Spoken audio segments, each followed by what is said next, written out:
অভাবের সময় না আমরা ম্যাক্সিমাম মানুষ দেখেছি বিভিন্ন লোকের দ্বারস্থ হই, সেটা আত্মীয় পরিজন, বন্ধু বান্ধব, পাড়া প্রতিবেশী, বিভিন্ন মানুষের আমরা দ্বারস্থ হই। সে সময় পুরোপুরি ভগবানের দ্বারস্থ হতে পারি না। আর ভগবানের প্রতি ডাকলেও মনটা ভগবানে আমাদের থাকে না, কারণ অভাব চলছে, আমাকে কোনোভাবে না কোনোভাবে এটা জোগাড় করতে হবে, আমি মাথা ঠিক রাখতে পারছি না, কি করব। সবাই তো সুদামা হয়ে জন্মগ্রহণ করে না, যে সবকিছু ছেড়ে দিয়ে, বা সবাই কুন্তি হয়ে জন্মগ্রহণ করেন না, সবকিছু ভুলে ঈশ্বরে সমর্পিত হবে। সেই সময় মানুষের মনটা বিচলিত থাকে। দেখবেন যাদের জীবনে অভাব আসে তারাই জীবনকে মূল্যায়ন করতে পেরেছে, যাদের জীবনে অভাব পড়েনি তারা কিন্তু মূল্যায়ন করতে পারেনি। প্রভাব বা বৈভবের সময় সে বুঝতে পারে না সে কে কাছের, ঠিক অভাবী মানুষটা বুঝতে পারে। যেমন মাইকেল জ্যাকসন, তিনি অক্সিজেনযুক্ত বিছানায় ঘুমাতেন। আমরা তো নর্মাল মশারি টাঙিয়ে ঘুমাই, বা কেউ অল আউট জেলে ঘুমাই ফ্যান ছেড়ে দিয়ে, এটাই তো আমাদের জীবনযাপন। প্রত্যেকটা খাবার ল্যাবরেটরিতে টেস্ট করে খেতেন। আমরা তো নর্মাল পাম তেলের খাবার খাই, সবাই তো রাইস ব্রেন অয়েলের খাবারও খেতে পারি না, নর্মাল সর্ষের তেলের খাবার খাই, কিন্তু দেখুন আমরা নিশ্চিন্তে ঘুমাতে পারি, তিনি পারতেন না। তার জন্য কিডনি, লাংস আলাদা করে রাখা থাকতো। যদি কোনো রকম কিছু হয়ে যায়, মানে 16 জন ডাক্তার, বিশ্ববিখ্যাত ডাক্তার, একজন গোল্ড মেডেলিস্ট ডাক্তার মাইকেল জ্যাকসনের সাথে থাকতো, জানি যদি কখনো তার জীবন সংকট হয় তখন তাড়াতাড়ি তাকে তারা রক্ষা করতে পারবেন।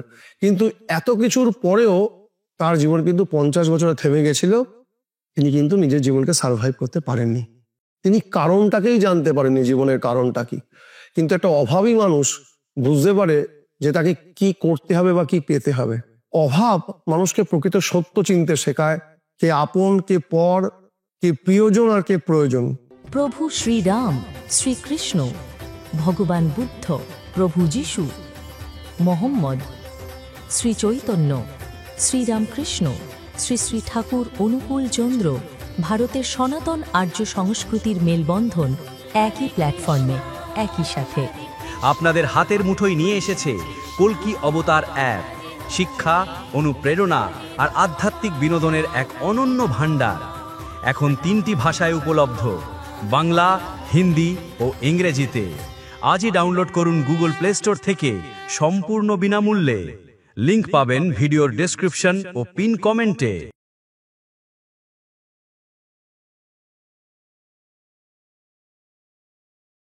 সত্যের সম্মুখীন করে কে? অভাব, প্রভাব নাকি বৈভব? প্রথমে জানতে হবে অভাব, প্রভাব এবং বৈভব কাকে বলে। অভাব আমরা প্রত্যেকে জানি, যখন আমাদের মধ্যে দারিদ্রতা ভর করে, সেটা যেরকম ভাবে দারিদ্রতা হোক, আর্থিক, মানসিক, শারীরিক, যে কোনো রকম দারিদ্রতাকে আমরা অভাব বলতে পারি। তার মধ্যে যেটা বেশি প্রাদুর্ভাব পায় সেটা হচ্ছে অর্থনৈতিক দারিদ্রতা।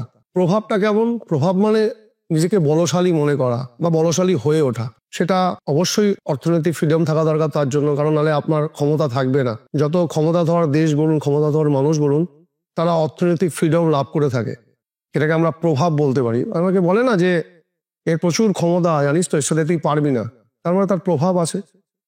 আর বৈভবটা কেমন? বৈভবটা হচ্ছে আপনার কত ওয়েলথ আছে, কত সম্পদ আছে জীবনে। এর উটিতে 3টে হোটেল, ওর সৌদি আরবে 2টো বাড়ি, ওর লন্ডনে 2টো ফ্ল্যাট, এগুলোকে আমরা বৈভবের মধ্যে ফেলি। এই 3টে হচ্ছে অভাব, একটা হচ্ছে প্রভাব, একটা হচ্ছে বৈভব। এবার সত্যের সম্মুখীন এই 3টের মধ্যে কে করে আপনাকে? 3জনই আপনাকে সত্যের সম্মুখীন করে, কিন্তু তার মধ্যে সত্যকে চিনতে শেখায় যে কোনো একটা, সেটা হচ্ছে একমাত্র ওয়ান অ্যান্ড অনলি অভাব, যেটা দারিদ্রতা বলা যেতে পারে। মেনলি অর্থনৈতিক দিক থেকেই এটাকে বেশি ভালোভাবে আমরা গুরুত্ব দিতে পারি।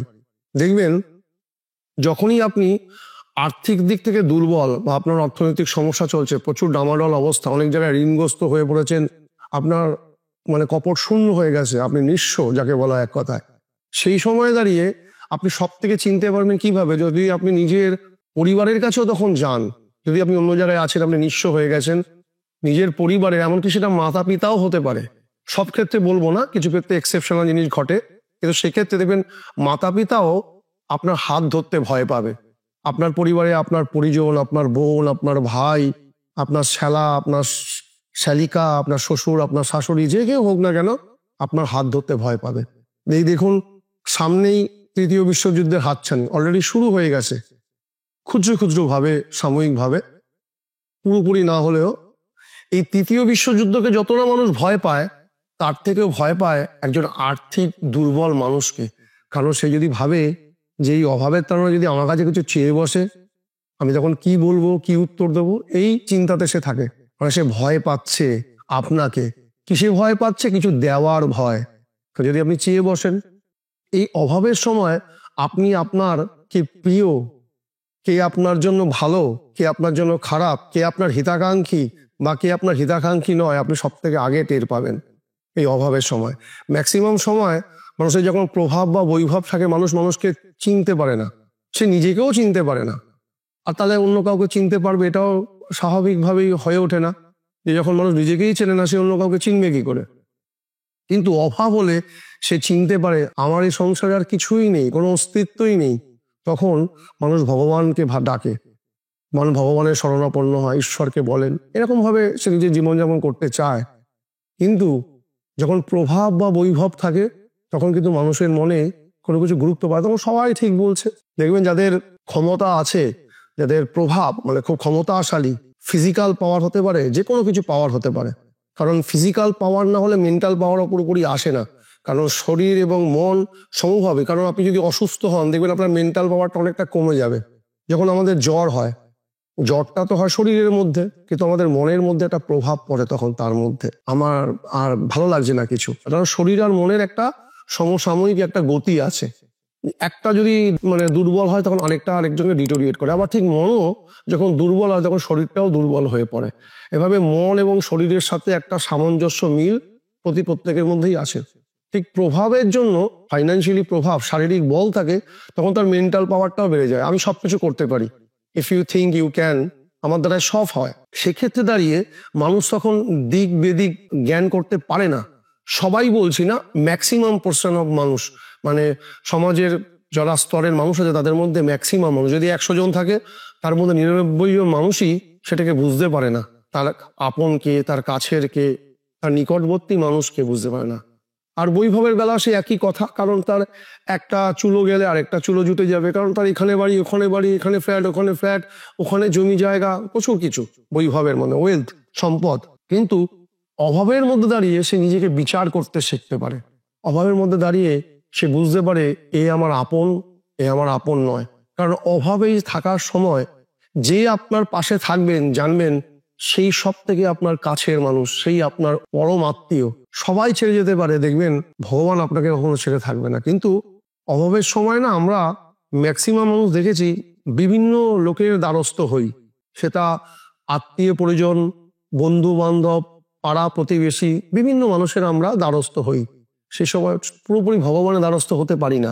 আর ভগবানের প্রতি ডাকলেও মনটা ভগবানে আমাদের থাকে না। কারণ অভাব চলছে, আমাকে কোনোভাবে না কোনোভাবে এটা জোগাড় করতে হবে, আমি মাথা ঠিক রাখতে পারছি না, কি করব।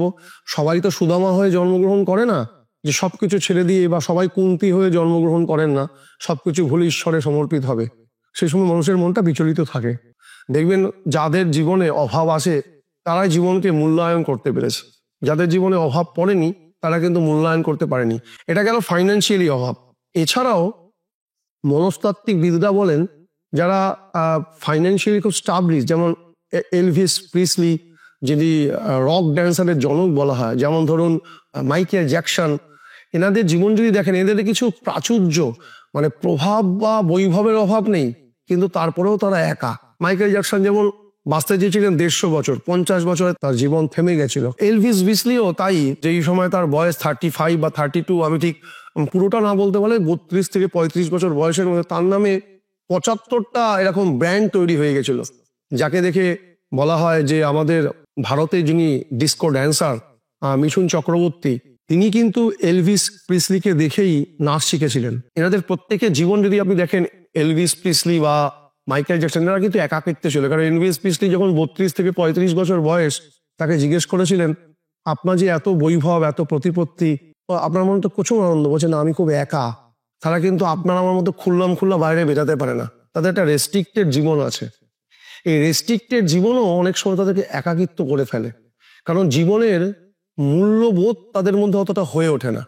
জীবনের গতি কি? জীবনের গতি তো অর্থ রোজগার নয়, জীবনের গতি তো শুধু বৈভবশালী হয়ে ওঠা নয়। জীবনের একটা গতি আছে, জীবনের একটা মানে আছে, জীবনের একটা সংজ্ঞা আছে। তখন এটা বুঝতে পারে না। কিন্তু একজন অভাবী মানুষ সে জানে যে ঠিক কি তার দরকার, কি করে সেখান থেকে উত্তীর্ণ হতে হবে, কি পেতে হবে, আমার জীবনে কিসের প্রয়োজনীয়তা আছে। কিন্তু বৈভব বা প্রভাব থাকাকালীন এইগুলো কমে আসে। দেখবেন এলভিস প্রিসলি বা মাইকেল জ্যাকসন, যাদের কথাই আমি আপনাকে বলছি, তাদের তেল দেওয়ার মানুষের অভাব নেই, কিন্তু তার অভাবের মানুষকে কিন্তু কেউ তেল দেয় না। হয়তো একজন নিষ্ঠাবান, চরিত্রবান, আদর্শবান মানুষ যদি অভাবী হয়, সে যদি ঠিক কথা বলে, সেই মানুষটাকে যতটা গুরুত্ব দেওয়া হয় না। কিন্তু যাদের চারিত্রিক বল নেই, চারিত্রিক দৃঢ়তা নেই, তারা জীবনে চারিত্রিক কোনো কাজও করেনি, কিন্তু তাদের প্রভাব বা বৈভবটা আছে, সেই কথা তাদের কাছে বাণীর কথা বলে মনে হয়। দেখবেন এখন ম্যাক্সিমাম জায়গায় ফেসবুকেও দেখবেন বিভিন্ন রকম সেলিব্রিটিরা বাণী দিয়ে যাচ্ছেন। এটা তখন দিচ্ছেন যখন তিনি প্রভাবী, যখন তার প্রভাব এসছে বা বৈভব এসছে, তার আগে কিন্তু কেউ পাত্তা দেয়নি। ঠিক এর থেকেও চরম সত্য কথা অনেক দারিদ্র মানুষ বলে থাকে, কিন্তু তাদেরকে আমরা পাত্তাও দিই না। প্রভাব বা বৈভবের সময় সে বুঝতে পারে না সে কে কাছের, ঠিক অভাবী মানুষটা বুঝতে পারে। যেমন মাইকেল জ্যাকসন, সে 150 বছর বাঁচতে চেয়েছিলেন, কিন্তু তার 50 বছরের বয়সে থেমে গেছিল। তার কিন্তু কোনো অভাব ছিল না, তিনি অক্সিজেনযুক্ত বিছানায় ঘুমাতেন। আমরা তো নর্মাল মশারি টাঙিয়ে ঘুমাই বা কেউ অল আউট জেলে ঘুমাই ফ্যান ছেড়ে দিয়ে, এটাই তো আমাদের জীবনযাপন খাটের মধ্যে। কিন্তু তিনি অক্সিজেনযুক্ত বিছানায় ঘুমাতেন। প্রত্যেকটা খাবার ল্যাবরেটরিতে টেস্ট করে খেতেন। আমরা তো নর্মাল পাম তেলের খাবার খাই, সবাই তো রাইস ব্রেন অয়েলের খাবারও খেতে পারি না, নর্মাল সর্ষের তেলের খাবার খাই, কিন্তু দেখুন আমরা নিশ্চিন্তে ঘুমাতে পারি, তিনি পারতেন না। তার জন্য কিডনি, লাংস আলাদা করে রাখা থাকতো। যদি কোনো রকম কিছু হয়ে যায়, মানে 16 জন ডাক্তার, বিশ্ববিখ্যাত ডাক্তার, একজন গোল্ড মেডেলিস্ট ডাক্তার মাইকেল জ্যাকসনের সাথে থাকতো, জানি যদি কখনো তার জীবন সংকট হয় তখন তাড়াতাড়ি তাকে তারা রক্ষা করতে পারবেন। কিন্তু এত কিছুর পরেও তার জীবন কিন্তু 50 বছরে থেমে গেছিল। তিনি কিন্তু নিজের জীবনকে সার্ভাইভ করতে পারেননি। তিনি কারণটাকেই জানতে পারেননি, জীবনের কারণটা কি। কিন্তু একটা অভাবী মানুষ বুঝতে পারে যে তাকে কি করতে হবে বা কি পেতে হবে। এটা প্রভাব বা বৈভব মানুষ চিনতে পারেন না কাউকে। কারণ যখন আপনার কিছু আছে তখন সবাই আপনাকে তেল দেবে, এটাই তো স্বাভাবিক। যেমনভাবে দেখেন বর্তমান সময়ে যারা রুলিং পার্টি, যখন ধরুন কোনো একটা পার্টি একটা সময় ধরুন সিপিএম বা কমিউনিস্ট আমাদের পশ্চিমবঙ্গে শাসন করত, তখন দেখবেন ওনারা যা বলছেন তাই মানুষ মানছে, ঠিকই বলছেন নেতা মন্ত্রী। বর্তমান সময় তাদেরকে কেউ পাত্তাও দেয় না, বিকজ তারা আর পাওয়ারে নেই। এখন যারা রুলিং পার্টি তাদেরকে মানুষ পাত্তা দিচ্ছে। ঠিক কেন্দ্র, রাজ্য, যে কোনো জায়গায় দেখবেন যখন যে প্রভাবে থাকে তার কথাই মানুষ মান্যতা দেয়। কারণ মানুষ তাকে সম্মান করে মান্যতা দেয় না, মানুষ দেয় ভয়ে। মানুষ যখন খুব অভাবে পড়ে, তার নিকট আত্মীয় যখন তার হাত ছেড়ে দেয়, তখন সে হাত খুঁজতে থাকে কোথায় সে হাতটা ধরবে, সেরকম হাত খুঁজে পায় না। এই থেকে মানুষের দুটো চেতনা জাগতে পারে। এক, আমি অভাব অতিক্রান্ত করার জন্য কি পথে যাবো, মানুষকে ভুল পথেও নিতে পারে। অনেকে অভাবগ্রস্ত হয়ে নেশা, ভাঙ এবং দুর্বৃত্ত কাজেও এগিয়ে যায়। আবার একজন এই অভাবের তাড়নাতে নিজেকে মহর্ষি করে গড়ে তুলতে পারে। তার জ্বলন্ত উদাহরণ অনেকগুলো দেখতে পারে। যেমন অনেকে অভাবে কেউ খুনি হয়েছেন, কেউ ডাকাত হয়েছেন, আবার একজন অভাবে মহর্ষি হয়েছেন। তার মধ্যে যেমন একজন আছেন বাল্মীকি, যিনি পূর্বজীবনে রত্নাকর দস্যু ছিলেন। তিনি কিন্তু রত্নাকর ছিলেন আনন্দে নয়, তিনি কিন্তু পরিবারের অন্ন সংস্থান, বস্ত্র সংস্থান এইগুলো করার জন্যই তার পেশা হিসাবে তিনি এই ডাকাতি বৃত্তি করেছেন, অন্য কোনো কারণে নয়। আবার একদিকে বিবেকানন্দের যদি জীবন দেখেন, তিনি যখন নরেন্দ্রনাথ দত্ত ছিলেন, তারও কিন্তু চরম অভাবগ্রস্ত জীবন ছিল। এমন অনেক দিন আছেন তিনি বাড়িতে খেতে পেতেন না, আর্ধেক দিন রান্না হতো না। আর যখন তার পিতা দেহত্যাগ করেন, তখন তিনি তার মাকে প্রায়শই বলে বেড়াতেন, মা আজকে আমার বন্ধুর বাড়িতে নিমন্ত্রণ আছে, তোমরা খেয়ে নিও। তিনি দিনের পর দিন এরকম মিথ্যে কথা বলতে, নিমন্ত্রণ আছে যাতে পাছে মা আর ভাইরা কিছু খেতে পারেন। তিনি জল খেয়েও কাটিয়েছেন। এই অসীম দারিদ্রতায় দাঁড়িয়েও তিনি জীবনের মূল্যবোধ থেকে সরে যাননি। তিনি কিন্তু মহর্ষি হয়েছেন, আজকে যার নাম স্বামী বিবেকানন্দ। আবার অনেকে রত্নাকরও হয়েছেন। তাই অভাব মানুষকে দুটো দিককে নির্বাচন করতে পারে, ঠিক এবং ভুল বোঝাতে পারে। কিন্তু প্রভাব আর বৈভবে দাঁড়িয়ে খুব কম মানুষ আছে ঠিক থাকতে পারে। সেটা একমাত্র এক্সেপশনাল উদাহরণ হচ্ছেন গৌতম বুদ্ধ, যিনি সিদ্ধার্থ ছিলেন। তিনি রাজার সন্তান ছিলেন, কপিলা বস্তুতে তার রাজকীয় পরিবার ছিলেন। তিনি বৈভবের মধ্যে মানুষ হয়েছেন, কিন্তু বৈভবের মধ্যে মানুষ হয়েও জীবনের সত্যকে বুঝতে শিখেছিলেন যে জীবনের চরম সত্য কি। যেদিন দেখেছিলেন কপিলাবস্তুতে একজন মারা গেছেন, তার পিতা সামগ্রিক জায়গাতে ঘোষণা করে দিয়েছিলেন কাউর জানি দারিদ্রতার বা মৃত্যু তার সামনে না দেখানো হয়। কিন্তু তা সত্ত্বেও ভাগ্যের অসীম পরিহাস যে কোনদিন দেখে ফেলেছিলেন যে একটা মানুষ মরে গেছেন এবং আকুল ক্রন্দন করছেন তার পরিবার। তিনি বুঝেছিলেন যে এই যে রাজ্য সুখ ভোগ করছি, এটাই কিন্তু আমার জীবনে সর্বাঙ্গীন সুখ নয়। তিনি সত্য জানার জন্য কিন্তু সেই কপিলাবস্তু ছেড়ে তিনি তপস্যায় কত হয়েছেন, সেটা এক্সেপশনাল একজন। আমরা জীবনে যতই কাউকে দেখি, আমরা অ্যাভারেজ লাইফ লিড করা দেখি, আমরা কিন্তু এক্সেপশনাল মানুষকে খুব কম দেখি। তো এই বৌদ্ধদেবের ঘটেছিল সেটা একজন, কিন্তু ম্যাক্সিমাম মানুষই প্রভাব এবং বৈভবে কিন্তু হারিয়ে যায়। তার অনেক জ্বলন্ত উদাহরণ আপনি দেখতে পারবেন। এমনকি নিজের মাও হয়তো হাত ছেড়ে দেয় সন্তানের, নিজের বাবা হয়তো হাত ছেড়ে দেয়। সে মা ছোটবেলায় যখন ছেলেকে বা মেয়েকে খাওয়ানোর জন্য দৌড়াতো, বাবা খেয়ে নে খেয়ে নে, যেমন ছোট্ট ছিলাম আমরা প্রত্যেকে, সবার জীবনেই কম বেশি এরকম থাকে এক্সপিরিয়েন্স। সেই মা খেতে দিত। এই ছোটবেলা থেকে সত্য বুঝতে বুঝতে শিখেছি যে আর যাই হোক মা বাবা আমাকে খাওয়াবেন, কিন্তু বড় হয়ে যখন যদি আপনার 3-4 জন ভাই থাকে বা আপনার একটা বোন থাকে, আপনি এক ভাই হন, আপনি ধরুন ভালো রোজগার করতে পারেন না, এটা আপনার অপরাধ নয়। অবশ্যই যারা করতে পারেন না তারা নিজেকে অপরাধী ভাববেন না দয়া করে। আপনি বেশি রোজগার করতে পারেন না, এটা আপনার অপরাধ নয়, এটা অবশ্যই আপনার অপরাধ নয়। এটা পূর্বজন্মের কিছু কৃতকর্ম আর বর্তমান আপনার স্ট্র্যাটেজির কিছু অভাব, এছাড়া আর কিছুই নয়। কিন্তু এই সময় দাঁড়িয়ে যখন আপনি খেতেও ঠিকমতো পারছেন কিনা, আপনি কোথায় আছেন, কি অবস্থায় আছেন, আপনি ভালো আছেন না খারাপ আছেন, আপনি দুঃখে আছেন না আনন্দে আছেন, আপনার মাতা পিতাও জিজ্ঞেস করতে যাবে না। সব জায়গায় বলছি না, আমি বারবার বলছি এক্সেপশনাল মানুষ থাকবেই জগতে, সবাই এরকম নন, কিন্তু ম্যাক্সিমাম জায়গায় বর্তমান সময়ে এটা দেখা যায় তারা জিজ্ঞেস করতেও যায় না। যেই মা যেই বাবা ছোটবেলায় না খাওয়ার জন্য আমাদের পেটাতো, আজকে না খেয়ে আসি বলে একবার বলতেও আসছে না যে বাবা তুই খেয়েছিস, তুই কি খাওয়া হয়েছে, তুই কি এখন ঠিকঠাক আছিস, তোর শরীর ভালো আছে, তো এটা জিজ্ঞেস করতে আসে না, কারণ আপনি অভাবী, আপনার কাছে টাকা নেই। কিন্তু একইভাবে যখন দেখবেন আপনার অন্য কোনো ভাই অনেক টাকা রোজগার করেন, যদি 3 জন ভাই থাকেন, দেখবেন বড় মাছের মাথাটা ওই যিনি ভালো আর্ন করে সেই পুত্রের পাতের মধ্যেই পড়ে, বা বড় মুরগির ঠ্যাংটা সেই পুত্রের পাতের মধ্যেই পড়ে, কিন্তু অভাবী বা দরিদ্র ছেলেকে দেওয়া হয় না। সবার জীবনে একটু অভাবের প্রয়োজনীয়তা আছে, সেটা সবার জন্য প্রযোজ্য। অভাব না হলে কখনো আপনি নিকট আত্মীয়কে চিনতে পারবেনই না। প্রভাব বৈভব দ্বারা আর যা কিছু হওয়া যাক, কিন্তু নিকট আত্মীয়কে চেনা সম্ভব নয়। আর সেই অভাবের সময় যে আপনার হাত ধরে, সেই জানবেন আপনার পরম বান্ধব। ঈশ্বর তো সর্বদাই আমাদের ধরে আছেন, আমরা তাকে ধরতে পারি না বলে তো সবসময় অনুভব করতে পারি না, কিন্তু তারপরেও সবাই তো পৃথিবীতে খারাপ হয়ে যায় না। কিছু মানুষ থাকেন, সে অভাবী মানুষ বা যেই অবস্থায় আছে তার খোঁজ খবর নেয় বা তাকে জিজ্ঞেস করে, জানবেন সে যদি আপনার রক্তের সম্পর্কে নাও হয়, সে কিন্তু সব আপনার কাছে পরম আত্মীয়, সব থেকে কাছের মানুষ। জীবনে আর সব কিছুকে ভুলে যান, সেই পরম আত্মীয়কে কখনো ভুলবেন না, কোনোদিনও ভুলবেন না, কারণ ভগবান সবকিছুকে ক্ষমা করলেও অকৃতজ্ঞকে কখনো ক্ষমা করে না। তাই এই অভাব প্রভাব এই বৈভবের মধ্যে আমি অভাবকে কেন গুরুত্বপূর্ণ বলেছি, এই কারণেই বললাম যে আমার ব্যক্তিগত জীবন থেকেই আমি উপলব্ধি করেছি যে প্রত্যেক মানুষ যদি অভাবই না দেখতে পারে, তাহলে জীবনের মূল্যবোধকে মূল্যায়ন করতে কখনোই সম্ভবপর হবে না।